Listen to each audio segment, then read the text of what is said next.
The morning Katherine Turner walked into the Terre Haute Police Department on a humid August afternoon, she carried a folder stuffed with photocopied newspaper clippings, faded photographs, and handwritten notes spanning 23 years. Her hands trembled as she placed it on the desk of Detective Raymond Cole, a veteran investigator who'd seen his share of cold cases, but never quite believed in miracles anymore. Katherine's voice barely rose above a whisper when she said the words that would unravel 2 decades of carefully constructed lies. "I think I found my sister, and I think she's been hiding as my other sister this whole time." Detective Cole leaned back in his chair, studying the woman before him with the practiced skepticism of someone who'd chased too many false leads. But something in Katherine's eyes, a mixture of desperate hope and bone-deep exhaustion, made him open the folder. Inside, he found 3 faces staring back at him from various stages of life. Jessica Moore, who vanished from her apartment in Bloomington, Indiana, in June 2002, just 3 weeks after her 26th birthday. Rebecca Moore, Jessica's younger sister, who disappeared from a bus station in Fort Wayne 7 years earlier, in 1995, when she was only 19. And Katherine herself, the eldest, who'd spent more than 2 decades searching for answers that always seemed just beyond her grasp. If you're watching this story unfold and want to hear more cases like this, please subscribe to the channel and leave a comment telling us where you're watching from. Your support helps us bring these important stories to light. The story began on a sweltering June evening in 2002, when Jessica Moore failed to show up for her shift at the university library where she worked as an archivist. Her apartment door was unlocked. Her purse sat on the kitchen counter with her wallet and identification still inside, and her car remained parked in its designated spot. Everything suggested she'd stepped out for just a moment and planned to return. But Jessica never came back. The Bloomington Police Department launched an investigation, interviewing neighbors, co-workers, and friends, but no one had seen anything unusual. Jessica had no enemies, no financial troubles, no reason to disappear. She was quiet, organized, and devoted to her work cataloging historical documents. The only shadow in her life was the absence of her younger sister Rebecca, who'd vanished 7 years earlier under circumstances equally mysterious. Rebecca Moore had been a troubled teenager, struggling with anxiety and depression after their father's death in a factory accident when she was 16. By 19, she dropped out of community college and drifted between minimum-wage jobs, sleeping on friends' couches and occasionally showing up at Katherine's apartment in Indianapolis, asking for money or a place to stay for a few nights. In April 1995, Rebecca told Katherine she was taking a bus to Michigan to stay with a friend and start fresh. She promised to call when she arrived. That call never came. When Katherine reported her missing, police suggested Rebecca was an adult who'd chosen to leave, a common enough occurrence with young people trying to escape difficult circumstances.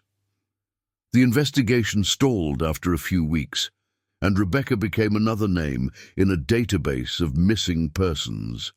For Katherine, losing both sisters felt like drowning in stages. First Rebecca, then Jessica. She refused to accept that they were simply gone, erased from existence without explanation. She spent her savings on private investigators who produced nothing but dead ends. She learned to navigate online databases, submitted DNA samples to every missing persons registry she could find, and joined support groups for families of the disappeared. Years blurred together in a haze of false hope and crushing disappointment. She attended vigils, distributed flyers, and called police departments across 3 states whenever someone reported seeing a woman who might be Rebecca or Jessica. Every lead dissolved into nothing. Every anniversary brought fresh grief. Then, 3 months before that August day in Detective Cole's office, Katherine received a message through a genealogy website she joined years earlier, hoping DNA might solve what traditional investigation couldn't. A woman named Amanda Whitfield, living in Evansville, Indiana, had uploaded her DNA profile searching for biological relatives. The site's algorithm flagged Amanda as a potential first-degree match to Katherine, sister-level closeness. Katherine's heart raced as she stared at Amanda's profile picture. The woman in the photo was in her mid-40s, with shoulder-length brown hair and a careful smile that didn't quite reach her eyes. She looked nothing like Rebecca, who'd had blonde hair and delicate features. But there was something in the shape of her face, the set of her jaw, that made Katherine's breath catch. Katherine created a fake profile and began researching Amanda Whitfield with the intensity of someone possessed.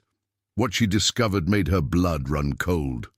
Amanda worked as a medical billing specialist at a hospital in Evansville, lived alone in a modest apartment, and maintained almost no social media presence beyond the genealogy site. Her digital footprint was remarkably sparse for someone in their 40s.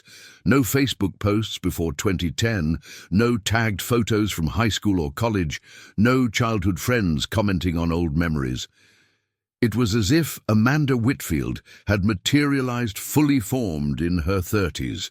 More disturbing still, when Katherine cross-referenced the few details available, she found records showing Amanda Whitfield had obtained a replacement Social Security card in 2003, claiming her original had been lost.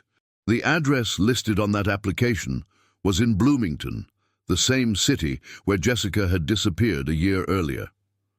Katherine's hands shook as she dug deeper, pulling records from county clerk offices and old telephone directories. Rebecca Moore had disappeared in 1995, Jessica Moore had vanished in 2002, and Amanda Whitfield's documented existence seemed to begin around 2003, with nothing substantial before that date. The timeline aligned too perfectly to be coincidence. But the woman claiming to be Amanda looked nothing like either of Katherine's missing sisters. She was heavier, her features different enough to avoid recognition. Yet DNA didn't lie. If the genealogy site said Amanda was a first-degree relative, then she had to be connected to the Moore family. Detective Cole listened to Katherine's presentation with growing interest, his initial skepticism giving way to professional curiosity. He'd worked cases involving identity theft before, usually for financial gain or to evade criminal charges, but never anything quite like this. If Katherine's theory was correct, if Amanda Whitfield was actually one of the Moore sisters living under an assumed identity, it raised questions that made his detective instincts prickle. Why would someone disappear and then resurface using their missing sister's identity? What had happened in those intervening years? And most pressing of all, where was the other sister? Cole made some calls, pulling in favors from colleagues in other jurisdictions. Within a week, he had copies of Amanda Whitfield's employment records, rental applications, and financial history. Everything checked out on the surface, but when he examined the documents more closely, small inconsistencies emerged. Her employment history before 2005 was vague, listing jobs at companies that had since gone out of business or couldn't be verified. Her educational background claimed a bachelor's degree from a small liberal arts college in Ohio, but when Cole contacted the registrar's office, they had no record of an Amanda Whitfield ever attending. She existed, but only barely, supported by documents that would pass casual scrutiny but crumbled under serious investigation. The break came when Cole obtained a photograph of Amanda Whitfield from her hospital employee badge and showed it to a forensic specialist who specialized in facial recognition. The specialist spent 2 days analyzing the photo alongside images of Jessica and Rebecca Moore, using software that could detect bone structure beneath facial features. Late on a Friday afternoon, she called Cole into her office with barely contained excitement. "The woman in the employee badge photo has the same bone structure as Jessica Moore," she explained, pointing to overlay images on her computer screen. "Same distance between the eyes, same nasal bridge, same jaw angle. She's gained significant weight and might have had minor cosmetic alterations, but underneath it's the same person. I'm 93% confident this is Jessica Moore." Cole felt the familiar rush of a case breaking open. But satisfaction quickly gave way to deeper questions. If Amanda Whitfield was Jessica Moore, what had happened to Rebecca? And why had Jessica assumed a false identity that she'd maintained for more than 2 decades? He needed to approach this carefully. If Jessica had been a victim of some crime that forced her to disappear, confronting her publicly could put her in danger. If she'd chosen to vanish for reasons of her own, she might run again. Detective Cole decided on a direct approach, but with safeguards. He arranged to meet Amanda Whitfield at the hospital where she worked, in a private conference room with a victim's advocate present, in case the situation required trauma support. When Amanda arrived for what she'd been told was a routine inquiry about insurance fraud, she found Cole waiting with Katherine. The moment Amanda saw her older sister, her carefully composed expression cracked. Her face went pale, then flushed red. Her hands gripped the edge of the table hard enough that her knuckles turned white. For a long moment, no one spoke. "Hello, Jessica," Katherine said softly, tears streaming down her face. "I've been looking for you for 23 years. Amanda's mouth opened, then closed. She looked at Detective Cole, at the victim's advocate, back to Katherine. When she finally spoke, her voice was barely audible. "I'm not Jessica. My name is Amanda Whitfield." Cole slid a folder across the table. "We have DNA evidence that says otherwise. We have facial recognition analysis. We have inconsistencies in your background that suggest your identity was constructed, not lived." He kept his tone gentle but firm. "We're not here to arrest you, Ms. Moore. We're here to understand what happened and to find out what happened to Rebecca." At Rebecca's name, Amanda's carefully maintained composure shattered completely. She buried her face in her hands and began to sob with the kind of deep, wrenching grief that comes from years of suppressed pain. Katherine moved around the table and wrapped her arms around her sister, and for several minutes the only sound in the room was Jessica's crying. When she finally lifted her head, her eyes were red and swollen, but there was also relief there, as if a weight she'd carried for decades had finally been set down. "I didn't kill her," Jessica said, her voice hoarse. "I need you to know that first. I didn't kill Rebecca." The story that emerged over the next several hours was more heartbreaking than Detective Cole had imagined. After Rebecca disappeared in 1995, Jessica became obsessed with finding her younger sister. She took time off from work, maxed out credit cards, hiring private investigators, and spent every spare moment searching. In early 2002, she finally got a lead. A woman who'd been incarcerated in a county jail in Ohio contacted Jessica through a missing persons hotline, claiming she'd known Rebecca, that they'd been involved with the same boyfriend, a man named Dale Pritchard, who dealt methamphetamine in a network of small towns across Indiana and Ohio. The woman told Jessica that Rebecca had gotten involved with Pritchard shortly after disappearing, that she'd become addicted to meth and worked for him running drugs between cities. According to the informant, Rebecca had tried to leave Pritchard in late 1996, and that was the last time anyone had seen her. The woman believed Pritchard had killed Rebecca, though she had no proof. She gave Jessica a warning. Pritchard was dangerous, connected, and if he discovered someone was asking questions about Rebecca, that person would disappear too. Jessica knew she should take the information to police, but she'd been disappointed by law enforcement's response to Rebecca's disappearance too many times. She decided to investigate on her own, to gather concrete evidence before approaching authorities. It was a decision that would destroy her life. She began showing Rebecca's photo at truck stops, diners, and cheap motels in the areas where Pritchard was known to operate. She asked careful questions, trying not to draw attention to herself. For several weeks, she learned nothing new, Then one night in June 2002, Jessica was leaving a diner in a small town near the Kentucky border when two men approached her in the parking lot. They knew who she was. They knew she'd been asking about Rebecca Moore. And they made it clear that she needed to stop or she'd end up like her sister. One of them showed her a photograph on his phone, a shallow grave in a wooded area, a body barely covered with dirt and leaves. Jessica couldn't tell if it was Rebecca in the photo.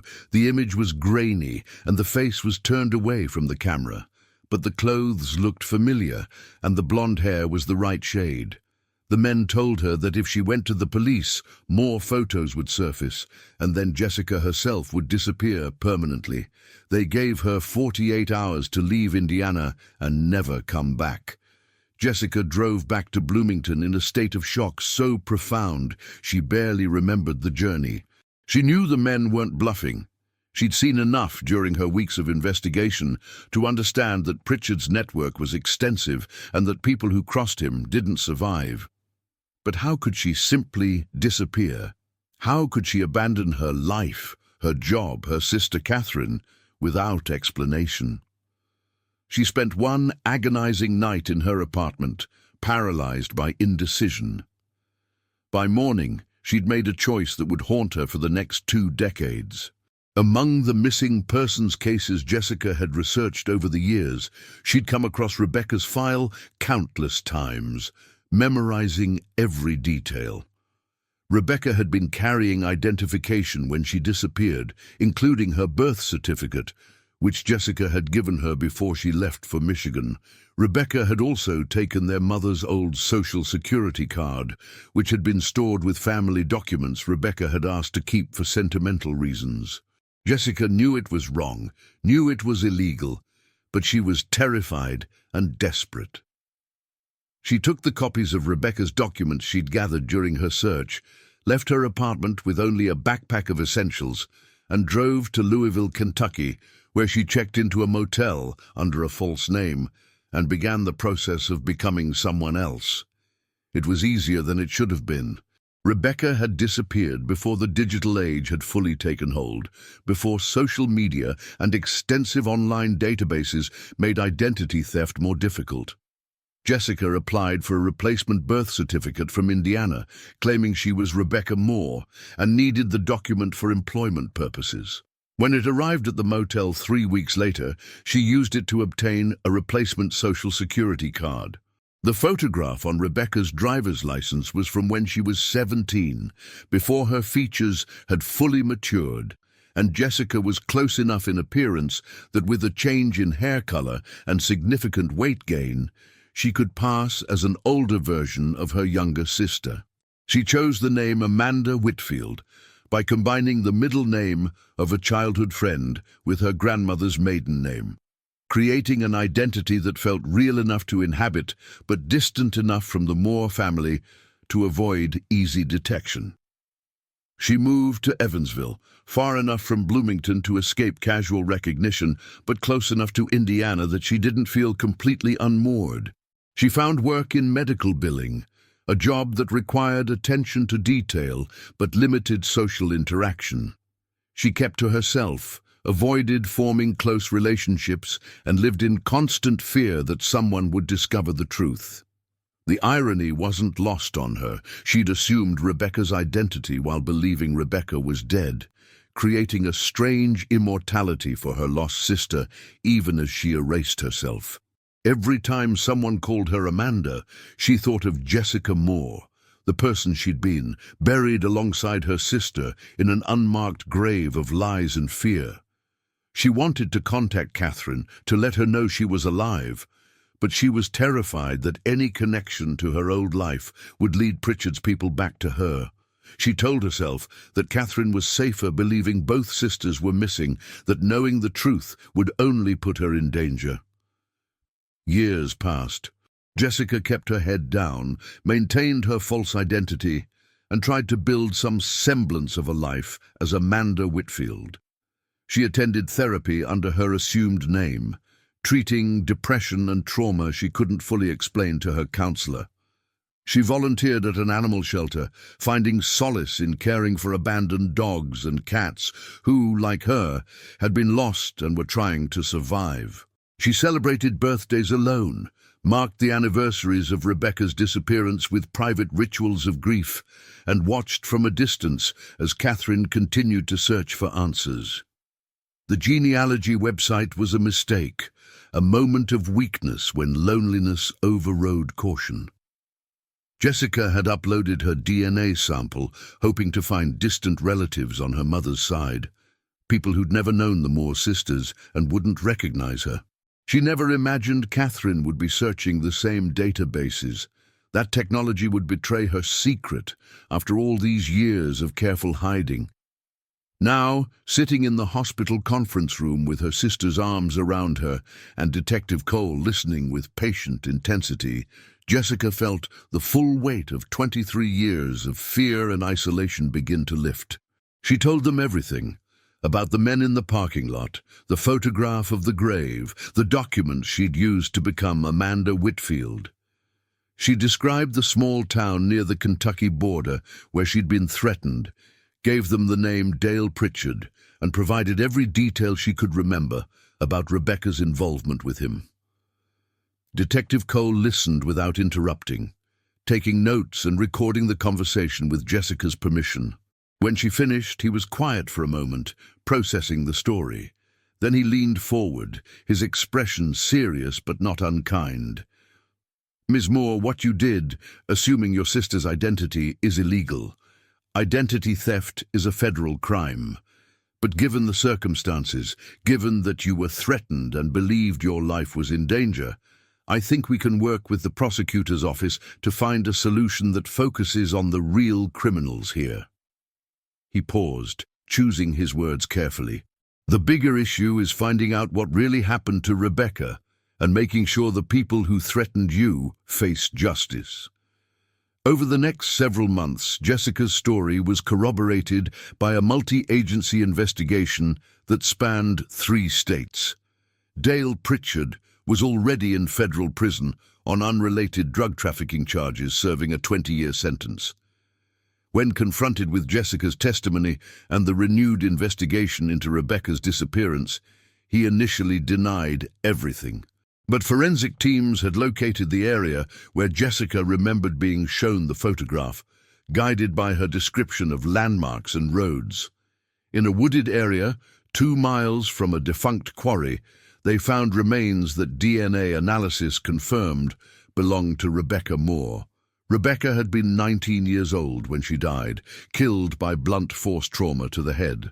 The medical examiner estimated she'd been deceased since late 1996 or early 1997, which aligned with the informant's timeline. Faced with forensic evidence and testimony from multiple witnesses, Pritchard eventually accepted a plea agreement that added a voluntary manslaughter charge to his existing sentence. He claimed Rebecca's death had been an accident during an argument, though investigators suspected the truth was darker. 2 of his associates, including one of the men who'd threatened Jessica, were charged with intimidation and conspiracy to obstruct justice. Jessica faced her own legal reckoning. The U.S. Attorney's Office charged her with identity theft and false impersonation, but given the extraordinary circumstances and her cooperation with the investigation, they offered a plea deal that resulted in probation, community service, and restitution for any government benefits she'd obtained under false pretenses. The judge who sentenced her acknowledged the impossible position she'd been placed in, forced to choose between her own safety and the law. "This court does not condone identity theft," the judge said during the hearing, "but we also recognize that Ms. Moore acted under duress, believing her life was in imminent danger. This is a case where justice requires both accountability and mercy." The process of reclaiming her identity was more complicated than Jessica had imagined. She had to petition the court to legally restore her original name, provide documentation proving she was Jessica Moore and not Amanda Whitfield, and work with Social Security, the IRS, and multiple state agencies to correct decades of records. Her employer at the hospital was understanding, allowing her to keep her position once the legal issues were resolved, though she had to update all her employment records with her real name. Colleagues who'd known her as Amanda struggled with the adjustment, and Jessica found herself constantly explaining, apologizing, trying to reconcile 2 decades of deception with the person she actually was. The hardest part was rebuilding her relationship with Katherine. 23 years of absence couldn't be bridged overnight. Katherine had grieved for both her sisters, had built a life around their absence, and now had to adjust to having Jessica back while processing the confirmed loss of Rebecca. They started slowly, meeting for coffee once a week, then dinners, then weekend visits. They attended therapy together, working through layers of trauma, grief, and complicated emotions. Jessica apologized repeatedly for the pain her disappearance had caused, for the years Katherine had spent searching and wondering. Katherine struggled with anger and relief, hurt and gratitude, unable to reconcile the sister she'd lost with the woman who'd returned. But gradually, tentatively, they found their way back to each other. They planned a memorial service for Rebecca, burying her remains in the family plot next to their parents. They stood together at the graveside, Katherine holding Jessica's hand, as the minister spoke words about loss and memory and the endurance of love. Jessica placed a bouquet of wildflowers on Rebecca's casket, the same kind Rebecca had loved as a child, and whispered an apology for not saving her, for not being brave enough to come forward sooner. In the months that followed, Jessica slowly rebuilt a life that felt authentic for the first time in 2 decades.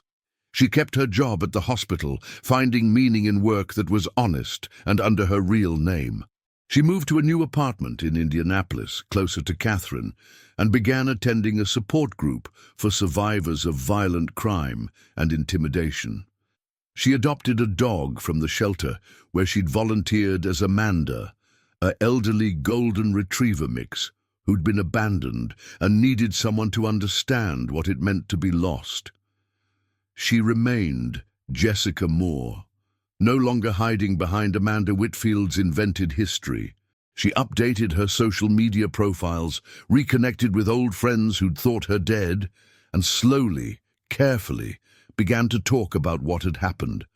Not just her own story, but Rebecca's, keeping her younger sister's memory alive in a way that felt like restitution. She testified at sentencing hearings for Pritchard's associates, her voice steady as she described the fear they'd instilled and the years of isolation that fear had cost her. Detective Cole closed the case file on a cold January morning, nearly a year after Katherine had first walked into his office. 2 sisters, both missing. One found, one laid to rest. It wasn't the ending he would have chosen. Rebecca deserved more than an unmarked grave and a killer who claimed her death was an accident. But Jessica was alive, home, and healing. Sometimes in this work, Cole reflected, that was the closest thing to justice you could find. Katherine framed a photograph taken at Rebecca's memorial service, her and Jessica standing side by side, arms around each other, grief and love visible in equal measure on their faces. She placed it on her mantel next to older photos of all 3 sisters together back when they were children, and the future held only possibility, not tragedy. She looked at those pictures often, remembering both who they'd been and who they'd become. 2 sisters lost, 1 sister found. A family fractured by violence and fear, beginning the slow, painful work of making itself whole again. Jessica stood at her apartment window one evening as spring crept into Indianapolis, watching the sun set over the city. For the first time in 23 years, she felt like herself, not Amanda Whitfield, not a ghost hiding in plain sight, but Jessica Moore, survivor, sister, a woman who'd been lost and found her way home. She thought of Rebecca often, wondered what her younger sister would have become if she'd lived, if she'd escaped Pritchard's orbit before it was too late. She would never know. But she could honor Rebecca's memory by living fully, honestly, as herself.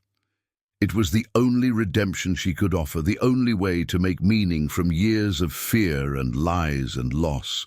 The case officially closed, but its echoes continued. Katherine and Jessica appeared on a podcast about missing persons cases, sharing their story to help other families who were still searching. They worked with advocacy groups pushing for better resources for missing persons investigations and stronger protections for witnesses who faced intimidation. They turned their private tragedy into something that might help others, transforming pain into purpose. On the anniversary of Rebecca's burial, they visited her grave together, bringing flowers and standing in companionable silence. Katherine finally broke the quiet, her voice soft but steady. "Do you think she knows that we found each other again?" Jessica considered the question, watching clouds drift across the Indiana sky. "I hope so," she said finally. "I hope she knows she's not forgotten, that we're still here, still sisters, still holding on." They stood a while longer, then walked back to the car together, neither rushing to leave, but both ready to return to the lives they were rebuilding. The past couldn't be changed, Rebecca couldn't be brought back, and 23 years couldn't be reclaimed, but they had each other, and that was something. In a story defined by disappearance, it was the presence that mattered now, showing up for each other day after day, choosing connection over isolation, truth over fear, love over the silence that had separated them for too long.